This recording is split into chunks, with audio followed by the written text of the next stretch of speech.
ये कहानी है दो दोस्तों की जो कि एक छोटे से गांव में रहते थे। एक बार वो दोनों किसी काम से शहर गए और वापस अपने गांव लौट रहे थे। उनके गांव तक पहुंचने के लिए उनको एक घने जंगल से होकर के गुजरना था। और जब वो उस जंगल से गुजर रहे थे तो एक दोस्त को प्यास लगी और वो पानी ढूंढने के लिए रास्ता भटक गए। थोड़ी ही देर बाद शाम हो गई और रात होने ही वाली थी। तो उन दोनों की नजर एक गुफा पे पड़ी जो कि पेड़ों से घिरी हुई थी चारों तरफ से।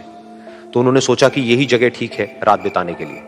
तो दोनों ने कुछ लकड़ियां इकट्ठी करी, उस गुफा के अंदर गए और आग जला करके वहां पे बैठ गए। रात का वक्त था, गुफा के अंदर आग जल रही थी, बाहर बिल्कुल अंधेरा था और कुछ जानवरों की आवाजें आ रही थी। तो उन दोनों में से जो एक दोस्त था वो अंदर ही अंदर डरने लगा, क्योंकि उसने भूत प्रेतों की बहुत कहानियां सुनी थी कि रात के वक्त जंगल में कुछ भयानक आत्माएं भटकती हैं और अगर उनको कोई ऐसा भटका हुआ आदमी मिल जाए तो उसको नहीं छोड़ती। तो जब उसने भूत प्रेतों की बात अपने दोस्त से करी तो उसके दोस्त ने हंसते हुए उससे पूछा, क्या कभी तूने किसी भूत को देखा है? तो उसने कहा, नहीं मैंने तो नहीं देखा, लेकिन मेरे कुछ जान पहचान के लोग हैं जिन्होंने देखा है। तो उसके दोस्त ने उसको समझाने की बहुत कोशिश करी कि यार ऐसी सुनी सुनाई बातों पर विश्वास नहीं करते हैं, अब तू सो जा और मुझे भी सोने दे, मुझे नींद आ रही है। और इतना कह करके उसका दोस्त वहीं पर लेट गया और थोड़ी देर में सो गया।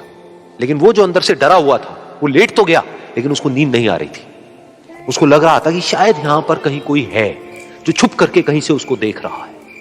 उस आग की वजह से कुछ परछाइयां बन रही थी वहां पर पत्थरों पर, तो उन परछाइयों को देख करके भी वो डर रहा था। फिर कुछ घंटे तक ऐसे ही चलता रहा। फिर उसके बाद में क्योंकि वो थका हुआ था तो उसको नींद आ गई। लेकिन नींद आने के कुछ देर बाद ही उसको एक सपना आया।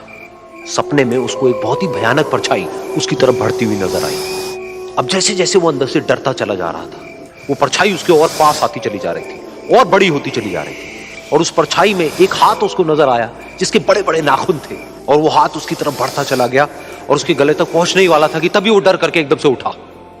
फिर उसने अपने दोस्त की तरफ देखा जो कि सो रहा था, उसको पकड़ करके जोर से उठाया।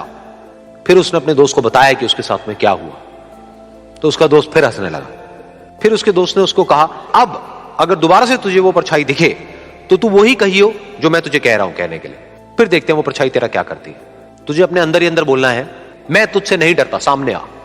तो उसके दोस्त ने वैसा ही किया। थोड़ी देर बाद दोबारा से उसको सपने में वही परछाई नजर आई और वो परछाई धीरे धीरे उसकी तरफ बढ़ने लगी। लेकिन इस बार वो उस परछाई से डरा नहीं, बल्कि अपनी पूरी हिम्मत जुटा करके उसने वही कहा, मैं तुझसे नहीं डरता, सामने आ। मैं तुझसे नहीं डरता, सामने आ। मैं तुझसे नहीं डरता, सामने आ।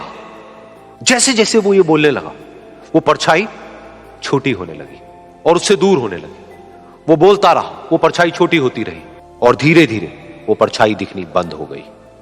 बिल्कुल ऐसा ही हमारी जिंदगी में भी होता है।